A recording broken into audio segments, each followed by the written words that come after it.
पूरे देश भर में लोकसभा का चुनाव हो रहा है। जिस चुनाव में सबसे ज़्यादा चर्चा यदि किसी का हो रहा है तो निर्दलीय प्रत्याशियों को हो रहा है। चाहे राजस्थान उठा के देख ले, चाहे बक्सर उठा के देख ले। बक्सर में आनंद मिश्रा की चर्चा उसी तरह से पूरे बिहार में चर्चा है। और दूसरे में वो रविंद्र भाटी की चर्चा हो रहा था सर, कि रविंद्र भाटी और आनंद मिश्रा दो ऐसे प्रत्याशी हैं जो नरेंद्र मोदी को दांत को खट्टे किए हैं। आखिर वजह क्या आ रहा है कि दांत की खट्टा करने का शब्द आ रहा है, मिश्रण आ रहा है? नहीं, ये देखिए, पहले तो मैं कहूँगा कि एक डेमोक्रेसी है। हाँ, और हमारे देश में एक वाइब्रेंट जो होता है ना, कि एक जिंदा लोकतंत्र अगर देखना है तो इस तरह के हर तरह के प्रत्याशियों का बीच बीच में आते रहना भी शायद कहीं ज़रूरी होता है। और कहीं कोई किसी का दांत खट्टा नहीं करा। मुझे नहीं लगता कि अब उनका भी ऐसा कुछ उद्देश्य होगा। मेरा तो दूर दूर तक ऐसा कोई उद्देश्य नहीं है। सिंपल सा उद्देश्य है कि मैं यहाँ पे काम करने के लिए अपना सब कुछ छोड़ के आया हूँ और मुझे यहाँ काम करना है। तो सिंपल ये उद्देश्य है, मुझे यहाँ पे काम करना है, इसलिए मैं कर रहा हूँ बस। चर्चा ही था कि आनंद मिश्रा जी को भारतीय जनता पार्टी अपना उम्मीदवार बनाएगी बक्सर में, और लोकल फॉर वोकल की जो बात मोदी जी ने कहा था वो लोकल फॉर वोकल लागू होगा। लेकिन लोकल फॉर वोकल लागू नहीं हुआ और आप चुनावी मैदान में उतरे। आपने मोदी जी को बात को टाला। मोदी जी आपको प्रत्याशी नहीं बनाया, उसके बाद भी आपने बातों को टाला। नहीं, ये वोकल फॉर लोकल का जो बात है, देखिए, मोदी जी की बात तो तब टालें जब मोदी से बात हुई हो, है ना। जब किससे बात ही नहीं हुई है तो किसकी बात को मैं टालूंगा, है ना। तो ये बात गलत है, लोग ऐसा कह रहे हैं। और एक चीज़ समझने की ज़रूरत है कि मैं यहाँ पे, आपको मेरा उद्देश्य समझना ज़रूरी है कि मैं यहाँ पे क्यों आया हूँ, है ना। मैं कहीं भटकता राजनीति पहुँच गया, ऐसी बात बिल्कुल नहीं है ना। मैं एक सेट करियर अपना छोड़ के आया हूँ, तो मैं एक बड़े किसी उद्देश्य के साथ आया हूँ, एक बड़े जज्बे के साथ आया हूँ। मैं अपने क्षेत्र में अपने लोगों के बीच में रह के उनके लिए काम करने के लिए इरादे से आया हूँ। तो इसीलिए इसको किसी तीसरे चौथे आदमी के साथ ना जोड़ा जाए कि इसके कारण आया हो, उसके। मैं सिर्फ अपने कारण आया हूँ। हाँ, और इसके लिए लोग कहते हैं किसने भेजा? मेरे अंतःकरण ने भेजा, मेरे अंतरात्मा ने बोला कि बहुत हो गया, अपने लिए तो सब जी रहे हैं यार, तुम भी अपने लिए जी रहे हो, जाओ अपने लोगों के लिए जियो, उनकी ज़िंदगी बदलते हुए देखो और तब महसूस करो कि आपकी ज़िंदगी कितनी कारगर है। एक IPS अधिकारी की नौकरी छोड़ने के बाद इन्हें लगता है कि बहुत टॉप क्लास का ये जीवन है। यानी जिस तरह से पूरा कड़ाके की आग उगलती धूप है, लोगों के बीच जाना है, लोग तरह तरह के बात कर रहे हैं, आपके पीठ पीछे भी बात करते हैं, आपके चेहरे पर भी बात करते हैं, कई प्रकार की बातें जब सुनने में आता है कि मैं करने के लिए आया हूँ आपके लिए, और आप ही यदि मुझे इस तरह का बात करते हैं तो कैसा लगता है? देखिए, ये जो पब्लिक लाइफ में जब आते हैं तो आप पब्लिक को अपने आप को समर्पित कर देते हैं, तो पब्लिक के आशीर्वाद भी मिलेंगे, गालियाँ भी मिलेंगी। लोग अपनी अपनी समझ के हिसाब से आपको आंकलन करेंगे। तो अगर एक हाथी खड़ा है, या एक सोना है, या पत्थर है, या लोहा है, तो इंसान अपने हिसाब से उसका आंकलन करता। सोने को पीतल बोल दिया, कभी पीतल को सोने बोल दिया, कभी लोहे को टीना बोल दिया, कभी टीने को लोहे बोल दिया, कभी हाथी को दीवार बोल दिया, कभी दीवार को हाथी बोल दिया। तो ये अपना आंकलन है, इससे हाथी नहीं बदलता, सोना नहीं बदलता, जिसके जो गुण है वो वही रहते हैं।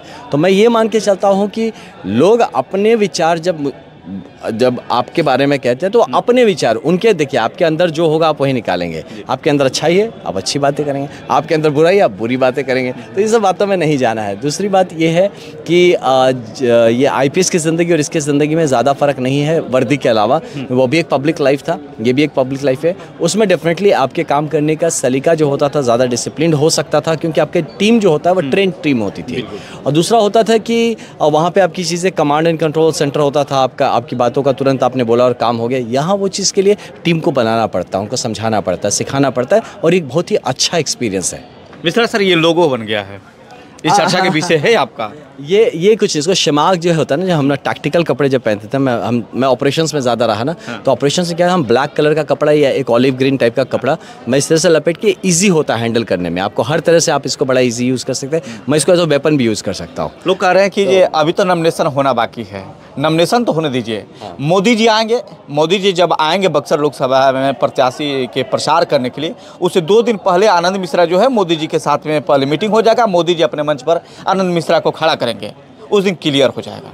देखिए, ये जो कह रहे हैं ये सब होता है ना, कि जब टाइम है, आपके पास वक्त है, दिमाग भी है, इच्छा भी है, तो आप कुछ भी कहानी बना सकते हैं, है ना। तो वो बना रहे हैं, आप सुन रहे हैं, जो सुन रहे हैं, एंटरटेनमेंट हो रहा है, करते रहिए एंटरटेनमेंट। बाकी तो ये वक्त ही बताएगा कि मैं क्या करता हूँ या क्या नहीं करता हूँ, है ना।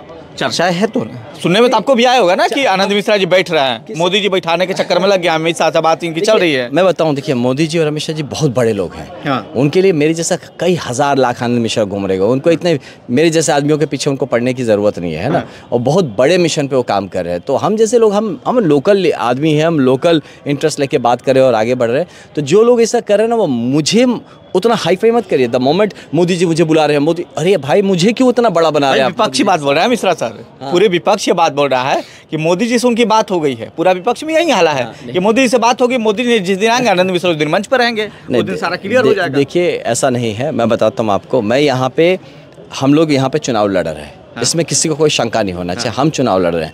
अब आप कोई अनडेमोक्रेटिक तरीके से आप हमें रोकने की कोशिश करें तो उसका लिए तो फिर जनता देख रही है क्या हो रहा है आजकल, क्या होगा। तो उसके बारे में मैं अभी कुछ नहीं बोलना चाहूँगा। जो लोग ऐसी बातें कर रहे हैं, मैं तो आपको बताता हूँ ना, मुझे कहा किसी ने, हाँ कह रहे देखिए ना इनका हम लोग नामांकन, इनका हम रद्द करवा देंगे। यानी ये भी धमकी चल रहा है। हाँ चल रहा है। तो ये जो बोल रहे हैं लोग ऐसा, अब तो ये डेमोक्रेटिक बात है, आप ये सोचिए। हाँ ये डेमोक्रेसी, और सच बता रहा हूँ, हर आदमी जो इसमें चुप बैठा ना वो गुनहगार होगा इस डेमोक्रेसी का, जो ऐसे में अगर चुप बैठा हुआ है तो। और जो आदमी ऐसे बोल रहा है ना वो बहुत बड़े वहम में भी है और अहम में भी है। वो वहम में है कि वो सिस्टम से बड़ा हो गया, और अहम में है कि अगेन वो सबसे बड़ा हो गया। तो ऐसे जितने लोग हैं उनको इस बात को समझना चाहिए कि पहले वफादारी अपने बच्चे से दिखा लो, पहले वफादारी अपने घर से दिखा लो, गांव से दिखा लो, क्षेत्र से, फिर किसी का सिंबल का वफादारी दिखाना और किसी बड़े नेता का वफादारी दिखाना। ये बातें इंडिया से था या एनडीए से था? जो भी ऐसी बातें करता हो उस सबके लिए मैं बोलता हूं कि पहली वफादारी अपने बच्चे के साथ करो, उसके बाद तुम वफादारी किसी और के साथ दिखाना। और हम जैसे लोग को रोक रहे हो, आप प्रगति को रोकने की कोशिश कर रहे हैं। आप यहाँ चाहते नहीं है कि कोई पढ़ा लिखा आदमी आए और समाज के लिए काम करे। अगर ऐसी सोच लेके कोई भी आगे बढ़ता है तो मैं उनसे गुजारिश करूँगा, भाई साहब जाग जाइए। जिस तकलीफ से आप बड़े हुए हैं, आप क्यों चाहते हैं आपका बच्चा भी उसी तकलीफ से गुजरे? अगर किसी का सुनते हैं कि किसी के पिताजी, किसी के माताजी राह चलते एम्बुलेंस में डेथ हो गया, क्यों चाहते कि ये कहानी आपके घर में भी रिपीट हो? कोई सिंबल नहीं आएगा बचाने, तब कोई बड़ा नेता नहीं आएगा बचाने। पहले अपनी ज़मीन ठीक करिए और फिर अपनी ज़मीर ठीक करिए, और उसके बाद आप पब्लिक सर्विस में रहने के बारे में डंका ठोकिए। ये भी बात की चर्चा है कि यदि चुनाव जीत जाते हैं आनंद मिश्रा जी तो सरकार बनेगी किसी का भी, तो निर्दलीय जो प्रत्याशी रहते हैं, निर्दलीय जो सांसद रहते हैं, फंड बहुत लिमिटेड हो जाता है। जो काम कराने की इच्छा वो काम पूरा नहीं हो पाएगा, लोग इनको निगलेक्ट करते हैं। ये मैं बताऊं, ये लोगों की का भ्रम है। मैं तो बोलता हूं मैक्सिमम एमपी उसको अपनी ताकत ही नहीं पता है। मैं किसी को बता रहा था मैं क्या क्या करूँगा, अरे भैया आप एसपी नहीं रहे, आप एमपी बन गया। मतलब भाई तो आपको नहीं पता ना जब ये what are the powers of an MP और उसके पावर्स ऑफ प्रिविलेजेस क्या होते हैं। तो इसीलिए लोग ऐसी बातें करते हैं। ये किस तरफ है देखिए, थोड़ा फर्क पड़ सकता है उससे, है ना। तो यहाँ पे तो जीरो, आप तो माइनस में चल रहे हैं बक्सर की जनता, है ना। यहाँ तो जीरो भी हो जाए तो उनके लिए बड़ा, मैं तो कई सारा प्लस करने वाला हूँ। और याद रखिए कि अगर आप में क्षमता है ना, लोग इतना सारा मैनेज कर लेते हैं। जब मैनेज करने का गुण लोगों में होता है ना कि देखेंगे बड़े बड़े प्रोग्राम्स करा लेंगे, पार्टीज करा, पैसे कहाँ से आते हैं, वो कौन सा फंड कहाँ से आता है। तो हमारे समाज का ही पैसा यूज़ करके आप समाज के लिए काम कर सकते हैं। सब बहुत सारा तरीका है जिसके लिए फंड्स आएंगे। और बिलीव मी, संसद में जब बैठता है तो हर आदमी एमपी होता है। तो वहाँ पे हर एमपी के पास वही पावर्स और प्रिविलेजेस है, और अगर उसको अपनी बात रखने की क्षमता हो, वो दक्षता हो काम करवा लेने की, तो ज़रूर काम होगा। देखिए बक्सर को निगलेक्ट करके भारत बनाने का किसी का सपना है ना, तो कतई पूरा नहीं होगा। अगर आप चाहते हैं कि अगर कोई भी ऐसा सोच ले बक्सर ना बढ़े, बिहार ना बढ़े और भारत बढ़ जाए, तो ये बहुत बड़े वहम में कोई जी रहा है। लगातार कितने वर्षों से आ रहे हैं? अरे यानी जन्म के बाद जब से नौकरी वोकरी करने लगे, उसके बाद जो आप कलकत्ता गए, वहाँ से फिर आसाम जब एसपी बने, उसके बाद से जब मोदी जी 2014 में है, 14 से कितनी बार जब यहाँ पर आए, उसके बाद कितनी बदलाव नहीं देखा आपने? नहीं कुछ खास बदलाव नहीं। देखिए एक मिनिमल बदलाव, जो हाईवेज़ वगैरह का हालत डेफिनेटली ठीक हुआ है ना। कुछ बेसिक इंफ्रास्ट्रक्चर ज़रूर सुधरे हैं, कुछ बिल्डिंग्स के कलर ज़रूर सुधरे हैं। एटीट्यूड नहीं बदला है। एटीट्यूड वही है। एटीट्यूड वही शायद बदतर हो गया मुझे लगता है। या एटीट्यूड बदलने के लिए आपको एक पढ़ा लिखा, एक विजनरी आदमी चाहिए, जो अगर कहता है वो पब्लिक सर्विस में है तो सिर्फ पब्लिक सर्विस के लिए, पब्लिक सर्विस के आड़ में पर्सनल सर्विस ना कर रहा हो। आपको क्या क्या दिखा यहाँ सबसे ज़्यादा? तो इस बार की भी युवा अपनी मूड बना चुके हैं। 2014 में जिस तरह से मूड बनाए थे युवाओं के कंधे पर जिम्मेवारी है, किसकी सरकार बनेगी। इस बार की जो युवा है, युवाओं के साथ घूम रहे युवा आप भी हैं, क्या लगता है मूवमेंट क्या बता रहा है? ईमानदारी पूर्वक बताइए। ईमानदारी पूर्वक कह रहा है कि अब की बार यहाँ से एमपी हम लोग की टीम बन रही है, हम लोग बन रहे हैं यहाँ से एमपी। आनंदमय बक्सर का ये चल रहा है एक स्लोगन। ज़रूर। तो मैं ये मानता हूँ कि अब की बार यहाँ से हमारी टीम यहाँ से रिप्रेजेंट करेगी बक्सर को, और हमारी टीम मिलकर यहाँ पे काम करेगी बक्सर के लिए। और हमारा एकमात्र उद्देश्य होगा बक्सर का डेवलपमेंट, और बक्सर को वो जिस तीव्र गति से देश बढ़ने के हम आशान्वित हैं, उसी तीव्रता को बक्सर भी पकड़ेगा और उसके स्पीड से मैच कराते हुए हम आगे बढ़ेंगे। किस शहर से तुलना किया जाएगा? नहीं, किसी शहर से नहीं, बक्सर को बक्सर बनाना है। नहीं, लोग तो कह रहे हैं ना कि इसको मिन्नू काशी बनाएंगे, पाकिस्तान बना देंगे, इंडिया बना देंगे, इस तरह तमाम जो कह रहे हैं, ये चाइना से करेंगे, मुंबई से तुलना करवा रहे हैं, काशी से तुलना करवा रहे हैं। देखिए, आपके परिचय पे ही क्वेश्चन लगा दिया जा रहा है। ये कितनी सोचनीय बात नहीं है। मैं बोलूँ विकास को अविनाश बना देंगे तो ये कैसा लगेगा? हमको बोले आनंद, तुमको देवानंद बना देंगे। अरे ये क्या बात हो गया भाई, हमको आनंद ही रहने दीजिए। बक्सर का अपना परिचय है, बक्सर का एक इतिहास है, बक्सर की एक मर्यादा है। हर वो आदमी जो बक्सर को कुछ और बनाने की बात करता है, वो बक्सर और बक्सर के लोगों की बेइज्जती कर रहा है, डायरेक्ट चेहरे पे उसे तमाचा मारा है। आपको में दम है, आप बक्सर को बक्सर बनाइए, बक्सर को उसका इतिहास दिलाइए, बक्सर में जो क्षमता है, जो अवसर है, वह यहाँ पे क्रिएट करके दीजिए और बक्सर को अपना परिचय लेके अपना परचम लहराने दीजिए। फंडिंग कहाँ से हो रहा है? किसका? मेरा? हाँ। मेरा देखिए, मेरे मित्र हैं, दोस्त हैं, बहुत सारे हैं और काफ़ी सारे आप मेरे गांव में जाएंगे तो आपको मिल जाएंगे। जितने शामियाने लग रहे हैं, जो भी चीज़ हो रहा है वो लोकल गांव के लोग कर रहे हैं। ये बता रहा हूँ ना कि प्रॉब्लम ये है कि अच्छे लोग धरती पे है ना, ये यकीन नहीं करते क्योंकि लोगों ने ऐसा मिला नहीं है ना, किसी को मिला नहीं तो उनको सच्ची में पता क्योंकि नहीं। आपने पसीना निकलवाना शुरू किया कि आज तक मैंने नहीं देखा किसी व्यक्ति को मोटरसाइकिल से, साइकिल से, पैदल होते, क्योंकि एयर कंडीशन से निकलते हैं, फिर नेताजी भाषण देते हैं, यहाँ पर हमारी जनता बैठी रहती है। जी, तो आपने मोटरसाइकिल से शुरू मैं किया? बिल्कुल मोटरसाइकिल से घूम रहा हूँ क्योंकि 2-3 रीज़न है, इसलिए दिखाने के लिए नहीं, क्योंकि मुझे क्या है कि मैं किसी, मेरे पास ऑर्गेनाइजेशन सपोर्ट नहीं है ना, मैं किसी पार्टी से नहीं आता, मेरे फंडिंग इतने पैसे नहीं है। लोग कहेंगे भोकाल बनाना पड़ेगा, 20-25 गाड़ी कहाँ से लाएंगे बाबा?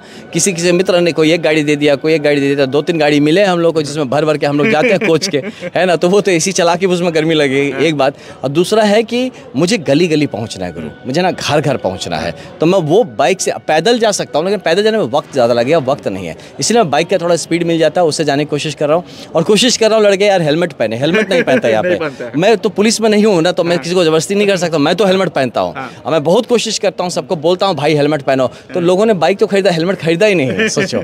तो ये सब चीज़ें हैं, मैं कोई पुलिसिया हिसाब से नहीं बोल रहा, मैं उनकी जान की फिक्र करता हूँ, है ना, हमारे बच्चे हैं, तो इसीलिए ये भी मेरे को एक मैसेज देना चाहता हूँ। मुझे कुछ गांव के आपके चैनल के थ्रू बोलना चाहूँगा कि मैं जिस भी गांव पे पहुँचता हूँ अगर बाइक से और आपके लोग वहाँ पे होते हैं, मैं आप सबसे कहूँगा जो भी मेरे साथ जुड़ते हैं आप हेलमेट पहन के आइए।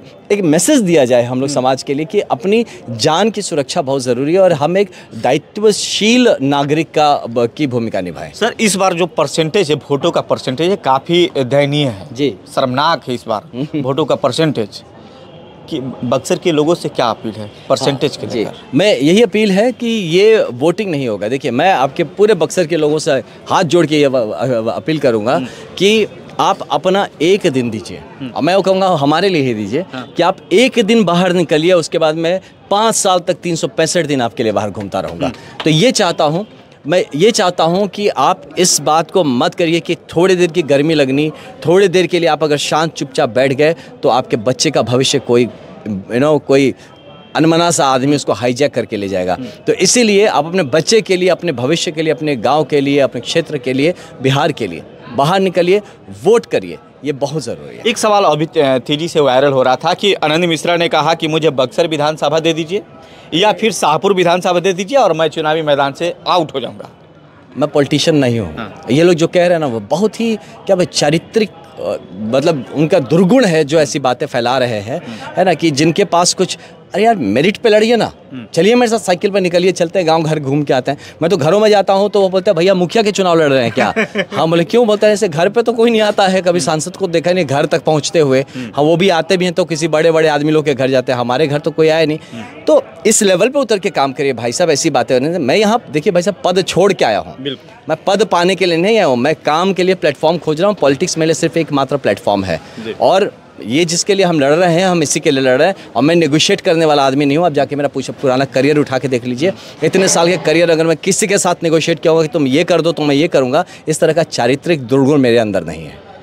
बहुमूल्य समय है, जनता इंतजार कर रही है, नेताजी को जाना है क्योंकि नेताजी वाला रूप में आ चुके हैं। और क्लियर कट कर दूं कि जिस प्रकार से सोशल मीडिया पर एक शब्द वायरल हो रहा है कि शाहपुर और बक्सर विधानसभा मुझे दे दीजिए, मैं मैनेज हो जाऊंगा, तो मैनेज वाला जो संभावना क्वेश्चन था वो अब दूर हो जाइए। यानी किसी भी हर हाल में मुझे चुनाव लड़ना है, चाहे देश की कोई भी ताकत लग जाए, मैं पीछे हटने वाला नहीं हूँ। जलसाजू से थोड़ा सा सावधान, क्योंकि कई प्रकार के टिकड़ी में चुनाव में लगाया जाता है, पेपर रद्द करा दिया जाता है, डर होता है। तो ऐसे ऐसे तमाम जो आज चल रहा है उसको लेकर तो डर है, लेकिन भय नहीं है, चुनाव लड़ेंगे तो लड़ेंगे ज़रूर। जुड़ने के लिए बहुत बहुत धन्यवाद। बहुत धन्यवाद, थैंक यू, आपको बहुत धन्यवाद, आपके दर्शकों को धन्यवाद। सबको बोलता हूँ, आपको ही बोलूँगा कि गर्मी ज़्यादा पड़ रही है, लू चल रहा है, अपना ख्याल रखिए, पानी ज़्यादा पीते रहिए, स्वस्थ रहना बहुत ज़रूरी है, जान है तो जहान है।